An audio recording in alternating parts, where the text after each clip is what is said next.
Hey guys, what's up? Welcome back to another video of our channel. Today in this video, I'll show you how to fix Google Ads disapproved problem. So without wasting any more time, let's start our today's video.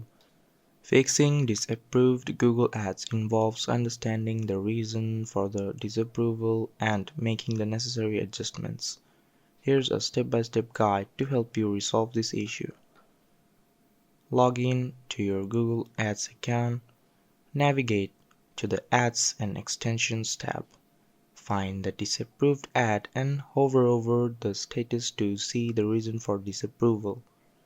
Visit the Google Ads Help Center to understand the specific policy that your ad violated. Click on the disapproved ad to edit it. Make the necessary changes to comply with Google's policies. This might involve adjusting the ad copy, landing page, or other elements. After making the changes, save the ad.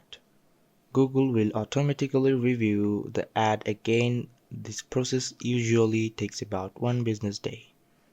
If you believe your ad was disapproved and error, you can appeal the decision. Go to the Ads and Extensions tab, hover over the disapproved ad and click on the appeal link. So that's it guys, hope you like this video. If you found this video helpful, don't forget to hit the like button and subscribe to our channel. Till then, bye bye.